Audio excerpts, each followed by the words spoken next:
Vale, pues bienvenida y muchísimas gracias, Tania, por aceptar mi invitación para venir a contarnos de esto que haces tan maravilloso después de tu formación en coaching y de estar trabajando en banca durante muchísimos años.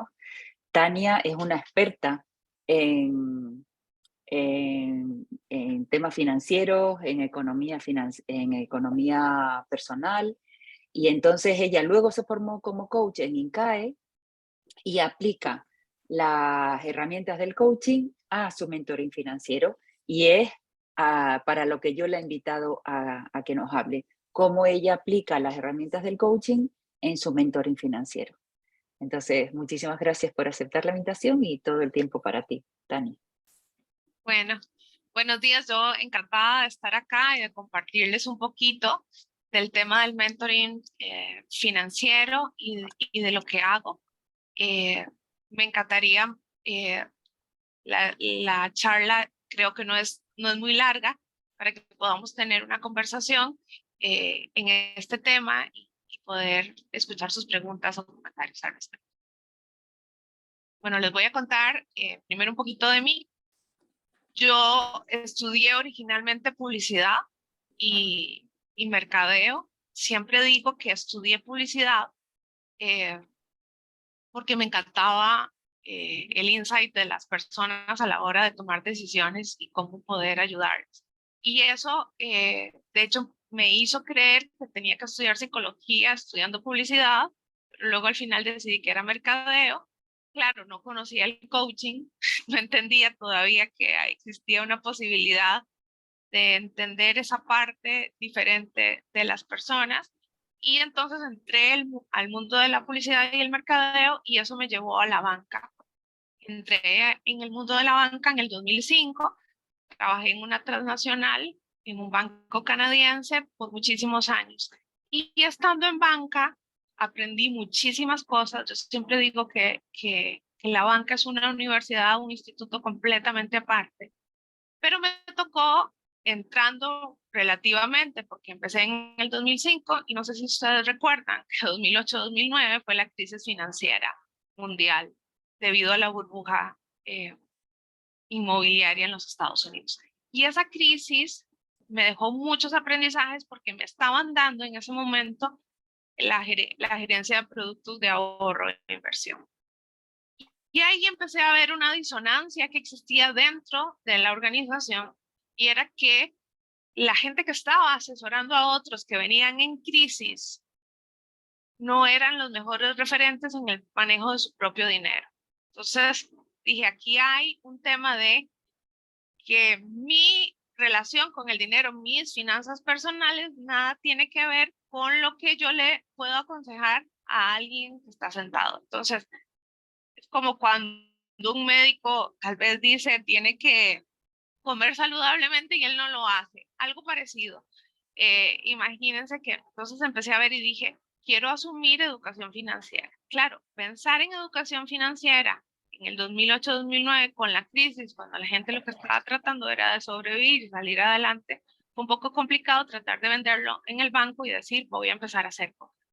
Y empecé a capacitarme y les digo que mis capacitaciones iniciales en esa época fue empezar a buscar bibliografía y que había al respecto en el tema de finanzas personales. Ahora hay muchos gurús o muchos expertos en ese tema, pero en ese momento no. Eh, la crisis financiera fue un parteaguas para mí o un abrir los ojos en ese tema y me apasioné por algo que yo consideraba que era importante. Al final me formé tanto en mentoría financiera que recursos humanos empezó a llevarme compañeros o a referirme compañeros que estaban en una situación complicada para que yo los colaborara o les ayudara. Y entonces yo recuerdo que me reunía con ellos en las horas de almuerzo o después del trabajo del banco. Y entonces empezó empecé yo a tener una relación distinta a mi puesto y a colaborar con personas, a mantener el tema de confidencialidad y todo. Pero todavía aquí yo no me había formado como coach.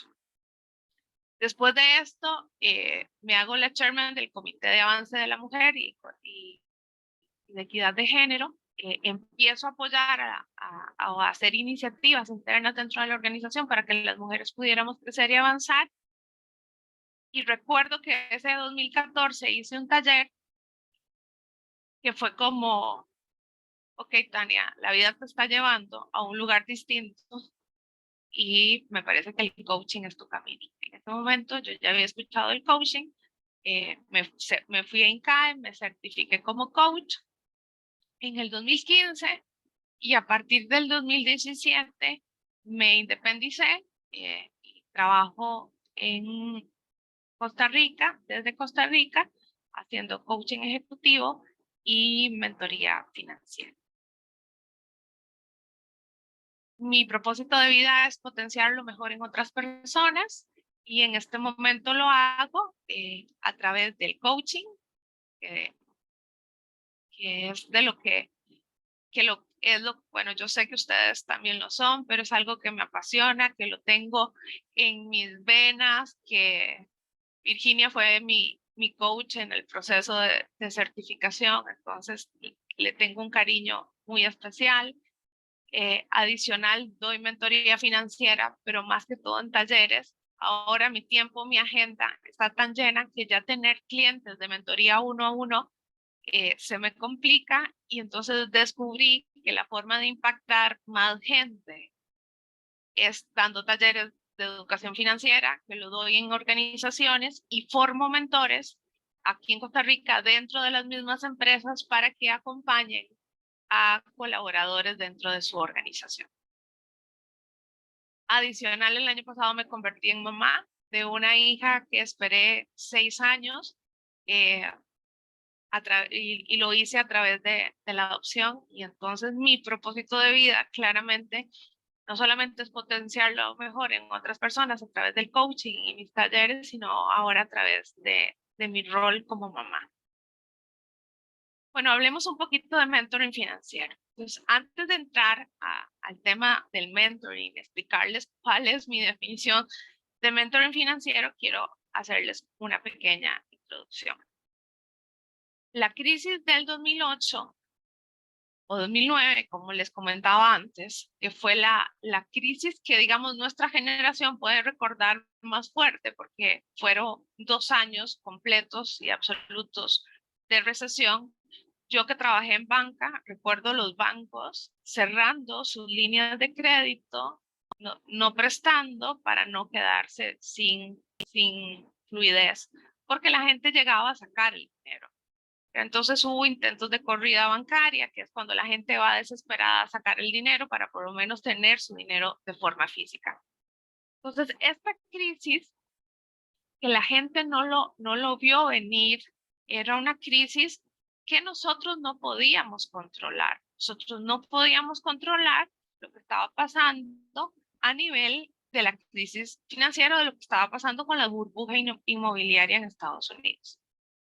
Y también, como les decía, aprendí que los que pueden asesorarnos no necesariamente tienen el conocimiento o hay intereses propios. Yo siempre les cuento o les pregunto en los talleres, ¿cuántas veces ustedes han ido al banco a pedir guía sobre cierta área y les terminan ofreciendo otra cosa? Y este ejemplo siempre lo pongo porque los bancos tienen sus metas de colocación en productos. Entonces, un banco, un prestamista o a veces dicen yo soy mentor financiero y lo que soy en realidad es alguien que está vendiendo fondos de inversión internacional de una empresa inglesa. Entonces, muchas veces los que dicen asesorarnos tienen un interés detrás propio para que nosotros no necesariamente tengamos la salud financiera o el producto que realmente necesitemos, sino para colocarnos o vendernos. Otra cosa que aprendí es que la mayoría de las personas no se prepara para una crisis o emergencia personal. Hay a nivel mundial poca cultura sobre el ahorro o sobre cómo tener un fondo de emergencia en caso de una crisis. Y era lo que les decía, no existe una cultura de ahorro ni administración del dinero. A mí me gusta decir, y cuando doy mis talleres de mentoría de educación financiera es, nos vamos a convertir en los mejores administradores del dinero. Y ese es un chip que la gente no cambia, ¿verdad? Porque cuando nosotros, al menos acá en Costa Rica, hay un dicho que la gente dice, el dinero es mío y lo gasto en lo que quiero. Pero si cambiamos ese chip, nos vamos a convertir en los mejores administradores del dinero, cambia nuestra visión de cómo nosotros vamos a manejar nuestro ingreso. Entonces, hay dos cosas que pueden sucedernos. En este momento nosotros estamos en crisis, una crisis mundial, económica, pero adicional puede ser que tengamos crisis familiares o personales económicas, pérdida de trabajo, se bajaron nuestros ingresos, enfermedad en alguien de la familia. Entonces hay situaciones externas que pueden influir en nuestra situación económica, pero a veces la situación externa está muy bien, pero nosotros puede ser que estemos enfrentando una crisis familiar o personal a nivel económico. Y esto siempre me gusta mostrarlo, es el índice del Dow Jones, que es un índice creado por dos periodistas a finales de 1880 y algo, 1882, 80 y algo. Ellos crearon un índice donde reunían las principales empresas y su comportamiento en la bolsa, y así se ha determinado que el Dow Jones, nosotros podemos ver las crisis, podemos ver las caídas del mercado, la situación económica. Si ven aquí la curva del 2008, después de la marca del 2008, que es una curva profunda, digamos, esa es la crisis que les vengo contando del 2008-2009. Luego ven una caída que parece como cuando nos hacen el electro en el corazón, que es una caída profunda. Esa fue la pandemia. En la pandemia las empresas tuvieron que cerrar, el mercado colapsó. ¿Qué vamos a hacer con el COVID? No sabemos, nunca lo habíamos enfrentado, pero rápidamente las empresas encontraron una forma de salir adelante y por eso ven que hay una recuperación rápida. Pero a partir de diciembre del año pasado, cuando empezó Putin a decir que tenía interés de invadir Ucrania, y empezamos a tener también la crisis de los transportistas, empezó el índice a caer. Y entonces lo que están viendo es la foto de ayer de cómo vamos. O sea, vamos hacia abajo. Esta curva, si lo notan, que no es profunda, que es con subidas y bajadas, se está pareciendo mucho a la última crisis financiera 2008-2009. Por eso es que los economistas a nivel financiero están hablando de que nosotros posiblemente tengamos una crisis de 2 años aproximada. Y esto es viéndolo a 6 meses, cómo se ha comportado. ¿Por qué este está en verde? Porque el mercado siempre crece a pesar de las crisis. Pero en corto podemos ver que hay una caída grande. Y ustedes dirán, qué raro, eran herramientas del coaching y todo. A mí me gusta siempre hacer una introducción porque esto es lo que nos influencia externamente para cuando llega algo. Y nada más comentarles que los economistas están proyectando una recesión, nada más que ya están votando cuándo creen que pase. Y entonces la mayoría opina que va a pasar a inicios del 2023. Y lo que decían era, bueno, ¿creen que las tasas superen el 3% en diciembre del 2023? Hace 2 semanas la Fed ya la puso y está en 3.25. Es decir, lo que estaban pronosticando para diciembre ya sucedió. Entonces, claramente las condiciones económicas, nos están diciendo, y no estoy hablando de las sociopolíticas, estoy hablando de las condiciones económicas, nos dicen que estamos entrando en una situación financiera complicada. Y cuando, al menos en la metodología que nosotros que yo aprendí en el INCAE, cuando hacemos la rueda de la vida y cuando está la parte de dinero, a veces las personas nos dicen, yo quisiera hacer tal cosa o lograr tal cosa en ese tema. Y a veces no sabemos justamente cómo guiarlos en ese tema. Entonces, nada más para recordarles, en este momento estamos en medio de una crisis financiera mundial. Dentro de finanzas personales o dentro hay corrientes o estilos en finanzas personales. Que me gusta explicar y aclarar, porque muchas veces las personas tienen de referente no necesariamente a alguien que está buscando la educación financiera, sino a alguien que lo que te está diciendo es que te tenés que hacer rico. Y que el concepto de administración del dinero no está, sino es el concepto de multiplicación y ver cómo ustedes hacen dinero. Que no está mal en algunas partes, en algunas cosas, pero cuando todo se concentra en que usted se tiene que hacer multimillonario, ahí yo estoy dejando de lado la parte de administración del dinero. Entonces les voy a dar unos ejemplos. Está Robert Kiyosaki en esta foto, pueden ver que es muy amigo, de hecho tienen un libro con el señor Trump.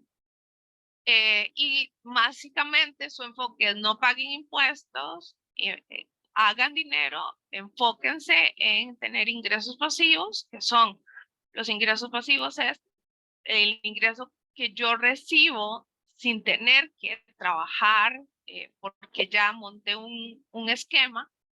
Y entonces ellos están muy enfocados y desafortunadamente Robert Kiyosaki lo lee mucha gente y cree que este tema, ¿verdad? Si yo estoy necesitando ayuda, el famoso libro Padre Rico, Padre Pobre me va a hacer tener esa educación. Luego está T. Harv Eker, que aunque el libro dice Secretos de una mente millonaria, no sé si alguno de ustedes lo ha leído, está muy basado en programación neurolingüística, en cuál es nuestra relación con el dinero, cuáles fueron mis creencias, qué fue lo que me implantaron a nivel familiar, es mi chip mental de manejo del dinero, qué experiencias tuve, incluso hace un ejercicio de cuál fue su primer recuerdo del dinero. Entonces aquí yo voy a hacer un alto para preguntarles a ustedes sin que me lo tengan que contestar.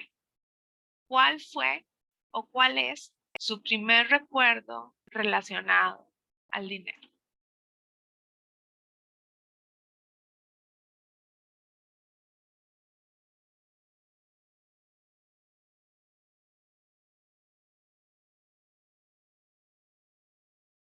Si ya llegó ese recuerdo, ¿qué escucharon?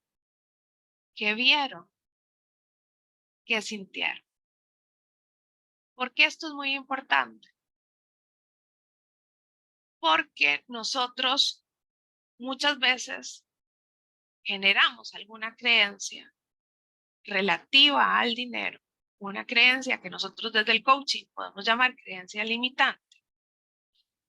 Y esa creencia hace que en este momento de adultos tengamos alguna visión o comportamiento que no necesariamente sea el que nos pueda apoyar. Pero adicional, él habla mucho de controlar el gasto, de ahorrar, de tener diferentes fuentes de ingreso. Y me encanta porque lo plantea todo desde un rol responsable. Es decir, ¿qué puedo hacer yo en este momento con las herramientas o con lo que tengo? Y luego hay un japonés que yo les recomiendo si quieren leer un libro diferente relacionado al dinero, que se llama Ken Honda.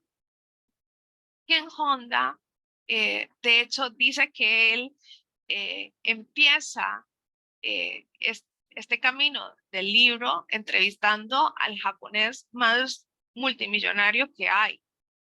Y cuando él le dice a este magnate, ¿cuál es su secreto relacionado al dinero? Y él le dice, arigato. Gracias cuando el dinero entra, pero gracias también cuando el dinero sale. Porque si el dinero sale, si yo puedo pagar algo, es porque tuve la capacidad de que el dinero entrara y generara. Y entonces habla mucho sobre la gratitud sobre nuestra relación con el dinero, sobre redefinir nuestro propio concepto de riqueza, porque lo que es para mí riqueza no necesariamente tiene que ser lo mismo para Robert Kiyosaki. Y entonces es muy refrescante porque nos da la oportunidad de encontrar nuestro propio camino. Y también habla del orden. Él dice que el dinero tiene que estar ordenado, no solamente en nuestra billetera, sino a nivel electrónico. Entonces, se los recomiendo. Él a mí me encanta justamente porque tiene este tipo de visión completamente distinta. Entonces, hay diferentes corrientes, hay un montón de gente dándonos información. Alguna nos puede ser muy sesgada y otra puede ser muy liberadora. ¿Cómo defino yo un mentor financiero? Y les cuento que al menos acá en Costa Rica, no sé, en América Latina o en sus países, sale mucho el término de coaching financiero. Y cuando a mí me entrevistan, yo siempre aclaro que el coaching financiero no existe.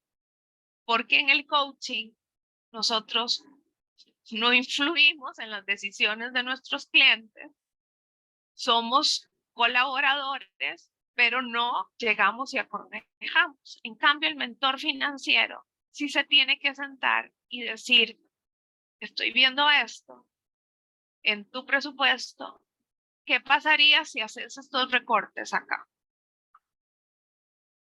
Entonces, para mí un mentor financiero es una persona que con conocimiento aconseja o guía a otro para que logre sus objetivos financieros.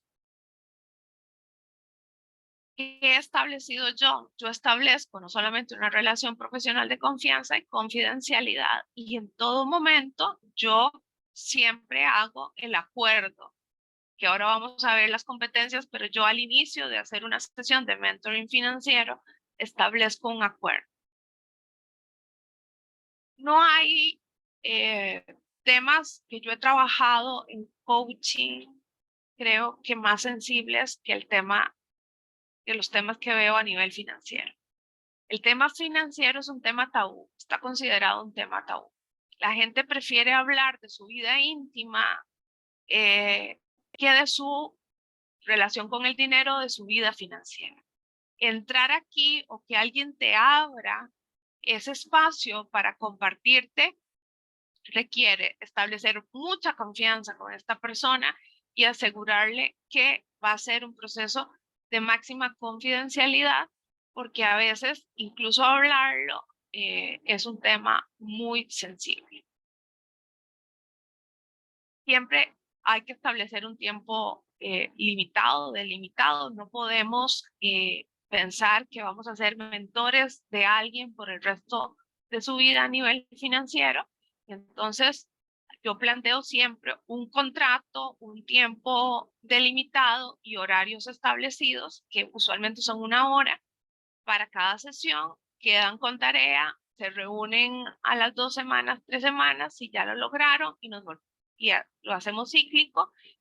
Y cuando ya la gente empieza a cumplir sus objetivos financieros, pues entonces podemos plantear que nos volvemos a ver al año o algo así, pero usualmente no sucede. Y también considero que el mentor financiero conoce que nuestros límites son comportamientos financieros. No abarca consejos de familia, paternidad o manejo de adicciones. ¿Por qué pongo esto? Porque resulta que dentro de la mentoría financiera hay un tema que sale de forma recurrente, a veces, que es la influencia de la familia, el tema de los hijos o el tema de adicciones o codependencia. Está muy limitado. De hecho, hay un término actualmente que se llama codependencia financiera, y es cuando alguien de la familia hace suya las responsabilidades financieras de otros. Y entonces es esa figura que dentro del núcleo familiar extendido es el tío al que todos los sobrinos le piden prestado, es el tío al que todo el mundo busca como ayuda. Cuando llegamos a este tema, cuando hay temas sensibles que traspasan hay que referirlos a un especialista, que en mi caso yo siempre digo que debería, cuando hay un tema específico que veo que sale y que está impactando, yo les comento de una vez al inicio que si sale algún tema, yo les voy a sugerir algún especialista en salud mental. Otra cosa que me he encontrado es que algunos mentores tienen intereses ocultos, tienen su propio beneficio. Y les cuento un ejemplo. Ayer estaba justamente terminando un taller de formación de mentores financieros dentro de una organización aquí en Costa Rica. Y les ponía de ejemplo unos anuncios de unos mentores que tienen acá en Costa Rica, y empezaron a decir que hay mitos con respecto a los prestamistas, y que los prestamistas no son malos, y empezaron a poner un montón de ejemplos, pero es que ellos tienen adicional un negocio en el que están prestando dinero. Entonces lo que están atrayendo gente para que metan su dinero en ese fondo donde le prestan a otras personas y ganan un interés alto. Entonces hay que tener mucho cuidado, porque a veces hay mentores que tienen intereses ocultos de, como les decía, igual que pasa con los bancos, es vender o colocar su propio producto. Relacionado a las competencias de ICF, claramente nosotros tenemos que, o lo que les decía en el tema ético, hay que demostrar práctica ética, porque hay que ser honesto. Tenemos que ser sensibles a lo que está pasando nuestro cliente. Tenemos que respetar el tema de confidencialidad.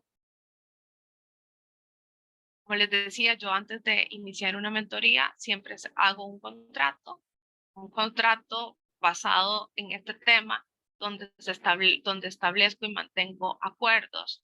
De hecho, en este taller que estaba haciendo, yo les di una idea de un contrato, y les digo siempre la sugerencia de qué tienen que poner para cuando entre alguien al programa de mentis financieros internos dentro de la organización, sepa qué puede y qué no puede hacer. ¿Por qué es importante establecer un contrato? Porque si no lo hay y es dentro de una organización, como es este caso, a veces la gente piensa que esa persona no va a ser no solamente mentor financiero, sino va a ser alguien que me puede facilitar dinero o ayudar a salir de esa situación. Entonces hay que tener y establecer muy bien cuáles son los límites de la mentoría financiera. Obviamente, como les decía, esto es un tema tabú. Esto lo aprendí en el banco. La gente no le gusta hablar de su tema, de sus finanzas personales, de cómo está. Muchas veces la gente incluso llega pidiendo ayuda, pero tiene sus áreas en las que son intocables. Entonces hay que cultivar mucho la confianza, darles mucha seguridad, empoderarlos en lo que se pueden lograr. Hay que estar constantemente, hay que mantener presencia, porque cuando alguien se abre a hablarte de su tema íntimo financiero, hay que escuchar y decir, ok, acabas de decir tal cosa, ¿a qué te referís? Entonces, a mí me ha ayudado mucho el tema del coaching a mejorar mi mentoría financiera, o algo que yo empecé haciendo de forma empírica dentro del banco. Hay que escuchar activamente, hay que hacer muchísimas preguntas relacionadas al manejo de su dinero. Hay que hacer preguntas para cuestionar y evocar la conciencia. Y, por supuesto, todo este proceso es para facilitarles el crecimiento. Entonces, sí hay competencias de ICF que yo aplico en el tema de la mentoría financiera. Como les digo, lo que yo siento que me ha ayudado muchísimo es mi formación de coach. Me ha ayudado a ser mejor mentora, porque antes posiblemente era una mentora desde el deseo de ayudar, pero sin necesariamente tener estructura. Entonces recuerdo que cuando en el banco se hace el programa de mentoría interna, una de las cosas que yo sugiero a recursos humanos es establezcamos un contrato, hay que hacer un contrato. Pero eso viene desde mi conocimiento adquirido en el 2015 como en coaching. No necesariamente era algo que yo venía haciendo cuando ayudaba a mis compañeros o colaboradores en situación financiera complicada. Y otra cosa que pasa muchísimo es que ustedes van a ver que nosotros vamos del ser a la ser. Esta pregunta, o cuánto es nuestra influencia, o cuánto es nuestro tema familiar, nuestros recuerdos, nuestra experiencia, qué impacto está en nosotros de forma interna, están muy ligados al hacer. Entonces, nosotros, al menos yo siempre empiezo desde el autoconocimiento. Les hago unos test de su relación al dinero, les hago test de motivación al dinero, y con base en eso ellos empiezan a verse, porque ellos mismos contestan, ellos empiezan a verse y empiezan a entender ciertas cosas. Les hago el ejercicio de cuál fue su primer recuerdo relacionado al dinero, y entonces ahí ellos empiezan a tener autoconocimiento. Porque yo siempre empiezo desde el autoconocimiento, porque si yo doy conocimiento o información, si no hay autoconocimiento, va a caer en nada. Primero tenemos que empezar con el autoconocimiento, dónde estoy, qué es lo que pienso, cuáles son mis recuerdos, cuál es mi influencia, en qué prefiero yo gastar, cuál es mi perfil relacionado al dinero. Y entonces ahí yo, viendo eso, yo puedo dar conocimiento. ¿Por qué? Porque entonces vemos qué necesitamos o qué ventajas tenemos en nuestra personalidad o estilo que nos puede ayudar a alcanzar nuestros objetivos finales. Y nuevamente dentro del ser está el contexto familiar, las creencias, nuestra experiencia personal. Nosotros somos una generación que empezó a trabajar, y no sé si recuerdan cuando recibieron su primer salario. Uno recibe su primer salario, y al menos yo, a pesar de ser hija de un contador, que me ayudó mucho en el tema del orden del dinero, pero yo no recibí una charla de mi papá diciendo, bueno, de tu ingreso, mi recomendación es que ahorres tanto por ciento, gastes tanto, penses en esto, qué objetivo tenés, qué te gustaría. Nosotros empezamos nuestra experiencia personal relacionada al dinero, fue mucha gente recibe su dinero, incluso les dan hasta tarjeta de crédito sin saber cómo utilizarlo. Y también está nuestra personalidad respecto al dinero.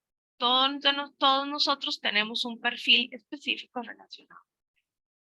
Y en el hacer, yo siempre los llevo a, bueno, ¿cuáles son sus objetivos financieros? Yo empiezo el proceso de mentoría o el proceso de talleres, ¿qué es lo que ustedes quieren lograr a nivel financiero? ¿A dónde les gustaría verse? Y también tenemos que hacer un presupuesto, que entrarle a veces al presupuesto solamente por la palabra, porque suena que yo tengo que tener conocimientos matemáticos. Yo siempre les digo, si tienen una calculadora o si en el teléfono pueden sumar y restar, les aseguro que pueden hacer un presupuesto.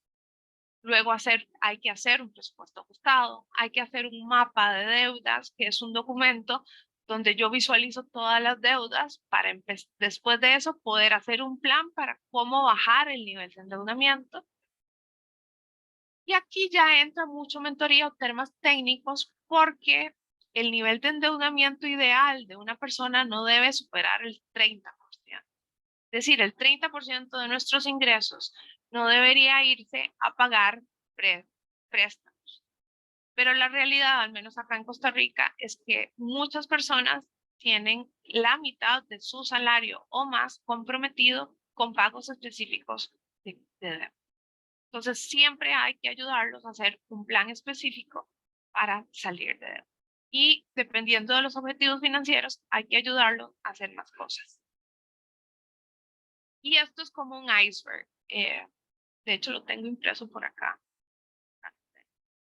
Siempre se los enseño a mis clientes cuando estoy dando el taller y les digo, Cuando llega alguien a mentoría financiera, nos dice, no me alcanza el dinero, estoy muy endeudado, estoy preocupado, no estoy durmiendo bien, pero lo que no vemos acá, ¿verdad? Que esto va saliendo conforme van avanzando las mentorías, es las razones que me llevaron a este endeudamiento, la influencia familiar, codependencia financiera y un montón de cosas adicionales que pueden salir. De hecho, es un tema de salud mental. Hay estudios que indican que el desempleo influencia a veces a las personas a tomar una decisión de atentar contra su vida. Y yo les digo, lo que está haciendo falta en los estudios es, después de que alguien decide tomar esa decisión, hacer una investigación y ver realmente cuáles fueron las razones. Por lo tanto, hay algo que yo siempre tengo clarísimo, es cuando yo veo a alguien que me dice o empieza a comentar o tiene signos de depresión, yo inmediatamente lo refiero a un profesional porque sé que el tema financiero es un tema muy fuerte que puede influir en la desesperación de las personas o en tomar decisiones que no deberían tomar. Pero adicional, ahora está entrando un tema de seguridad, que no es el famoso phishing o el intento de fraude financiero que hemos conocido desde hace años, ¿verdad? O que nos roben la identidad. No, sino es que desde Sudamérica han salido ciertas bandas que para poder meter el dinero en el mercado financiero, que esto se llama colocación desde el punto de anti-money laundering o de lavado de dinero, lo que están montando son empresas de prestamistas. Y estos prestamistas están infiltrándose en América Latina como prestamistas y hace poco, dando el taller en una organización, se me acercó en el break un colaborador y me dijo, yo estuve 3 meses incapacitado porque unos prestamistas me quebraron el brazo en varias partes y luego hablando con la encargada de responsabilidad social, que es la que lidera esto, me dijo, sí, justamente hasta que él pudo regresar, pudo hacer el curso o hacer el taller. Pero estamos viviendo, al menos aquí en Costa Rica, un alza de este tipo de grupos que lo que hacen es cobrar intereses del más del 100%, para que se hagan una idea, les tienen que pagar de forma semanal y entonces atentan con la parte de seguridad, secuestran gente y están haciendo muchas de cosas. Entonces, el tema financiero, el mal manejo, no solamente nos impacta en la salud mental, sino que estamos viendo que ya está impactando a algunos sectores de la población en el tema de su seguridad física, personal, sin tomar en cuenta los temas de seguridad, ¿verdad? De no tener cuidado de no darle el PIN a nadie y todas estas cosas que es lo que los bancos y las organizaciones financieras siempre. ¿Hacia dónde veo yo que va este tema de mentores? Creo que, o qué falta. Bien, mentores alineados a un código de conducta, así como tenemos nuestras competencias, saber qué se puede y qué no se puede hacer en el tema financiero. Hay que tener capacitación constante. Esto que yo les digo, de estar viendo cómo está el mercado, sin ser yo alguien que invierte en bolsa, yo lo veo constantemente porque yo quiero estar preparada y saber qué hay también para cuando lo digo en mis talleres o en capacitaciones. Hay que tener equipos interdisciplinarios.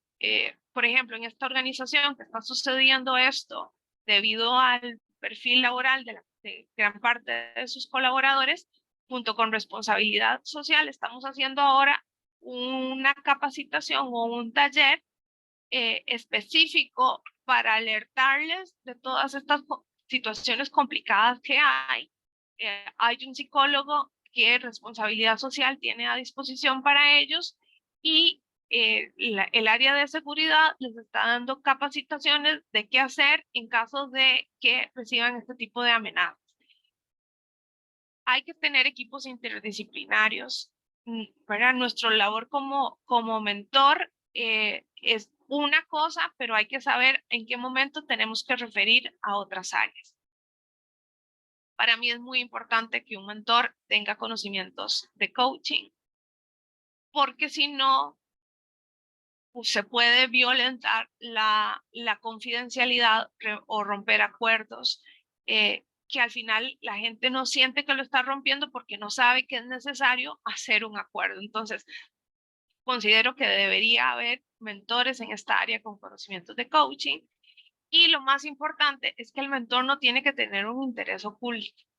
¿Verdad? Si yo al final lo que yo quiero es que Virginia termine la mentoría y al final me firme un contrato de un fondo de inversión inglés y yo voy a recibir una comisión, entonces la mentoría tenía un fin oculto. La mentoría era llevarla hacia tomar una decisión financiera que me iba a beneficiar. Y entonces para mí un mentor claramente es alguien que acompaña de forma intencional y guía y aconseja, pero que no tiene necesariamente un interés oculto. De hecho, cuando a mí mis clientes me dicen, Tania, ¿cuál banco me recomienda? Yo siempre digo, investiga cuál cumple estas condiciones, qué es lo que necesita. Pero yo ni siquiera refiero a instituciones financieras para que no se preste a la parte de los intereses ocultos. Entonces, hacia esto siento que deberíamos irnos alineando la parte de mentores financieros, pero al igual que hay mucha gente que dice que es coach y no lo es, en este tipo de área hay mucha gente que dice que es mentora financiera y no lo es. Entonces, tarde o temprano es algo que se debe de ordenar. Muchísimas gracias. Ahí está mi página se llama neurolibertad.com, porque yo pienso que nosotros primero tenemos que hacer un cambio aquí para luego hacer un cambio en nuestras acciones. Y entonces está basada en una palabra griega, se llama anakainopsis, que es cambiar nuestra forma de pensar para cambiar nuestras acciones y forma de vivir. Encantada de haberlos acompañado. Entonces ahora, no sé si Virginia abrir el espacio para consultas o comentarios. Sí, si quieres, Tania, deja de compartir y que cada uno abra su micrófono y te haga preguntas directamente.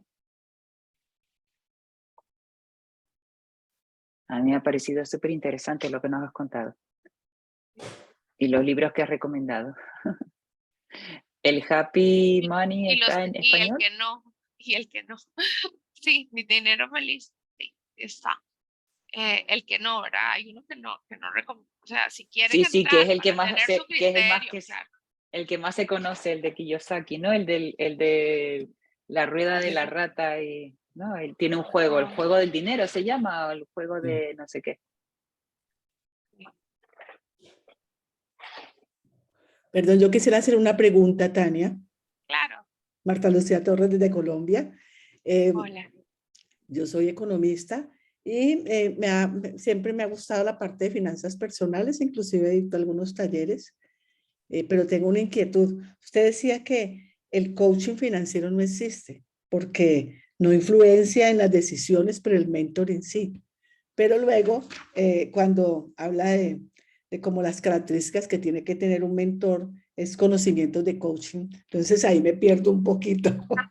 Pero tal vez ahí no me expliqué bien. Cuando yo digo que a mí el conocimiento de coaching mejoró mi mentoring financiero por el tema de la necesidad de hacer acuerdos iniciales, de establecer objetivos que se pudieran alcanzar y crear planes para eso, por el hecho de mantener confidencialidad, de ser ética, de tener escucha activa. Entonces, cuando yo hablo de conocimientos nosotros deberíamos aplicar ciertas competencias, como les mencioné, en la práctica del mentoring financiero. porque si no, la gente rompe la confidencialidad porque no sabe que están estableciendo una relación de confianza de un tema súper sensible. Cuando yo les digo que estos son temas sensibles, es que son temas muy, muy sensibles, que nosotros no nos imaginamos. Les voy a contar algo.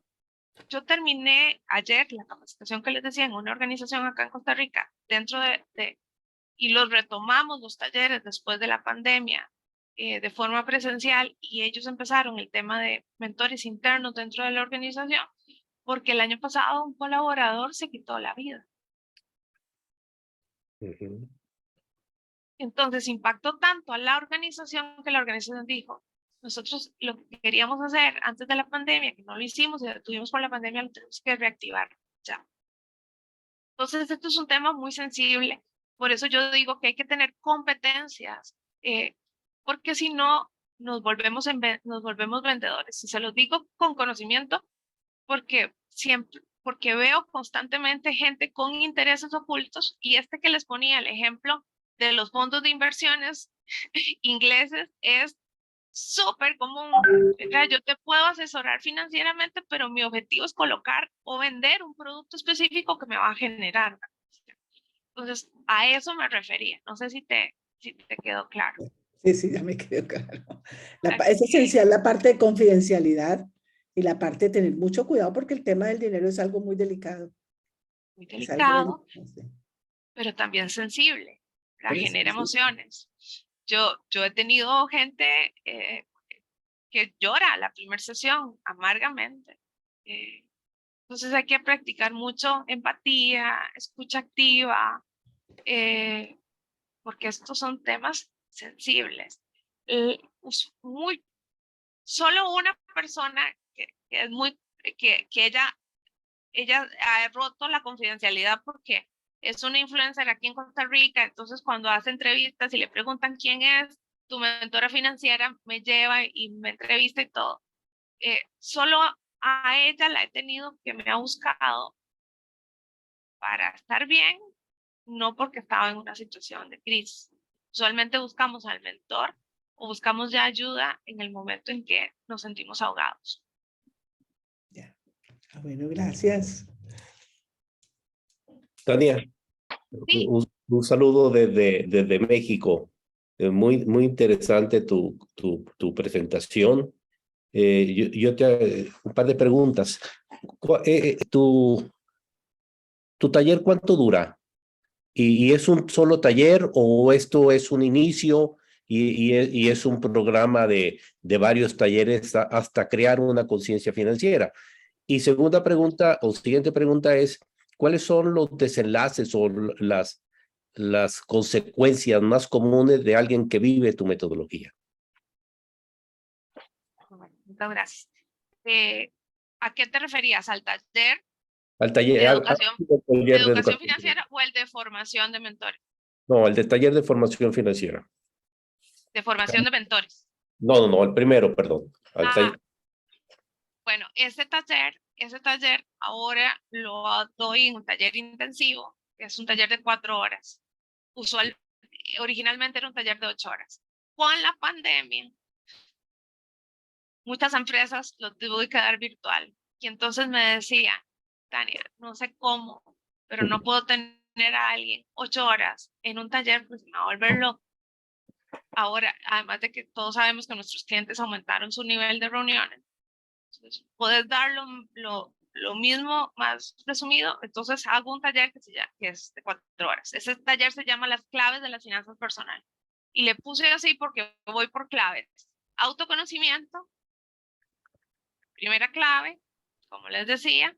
Conocimiento, segunda clave. Tercera clave es planes de acción. ¿Qué voy a hacer? Desde el rol responsable, ¿qué decido hacer a partir de hoy? Esto es Sí. como un taller de autogestión. Te voy a contar 2 ejemplos, Guillermo, con lo que me comentaba. Gabriela, la nutricionista, la pueden ver en redes sociales, se llama The Pancake Chick, así es la página de ella.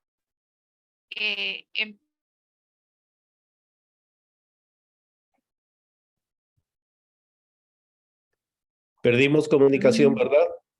Sí, se ha quedado congelada Tania. Qué pena. A ver si la recuperamos, a ver si...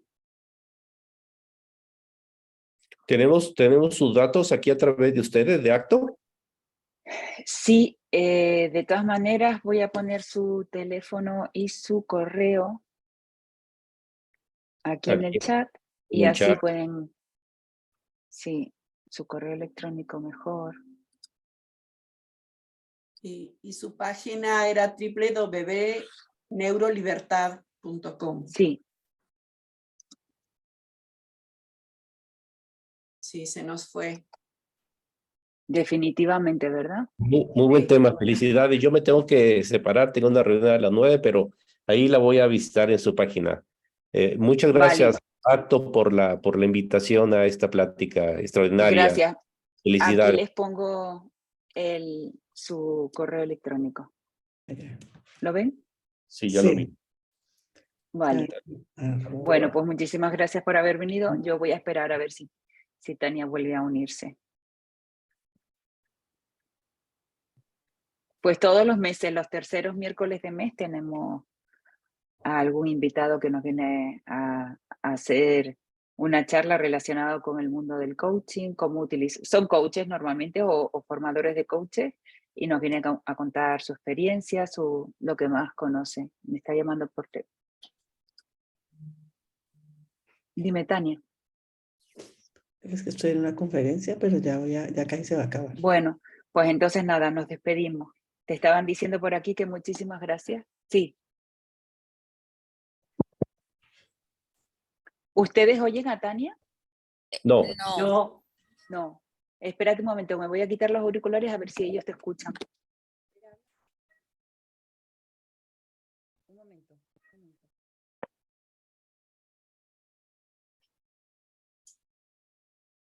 No.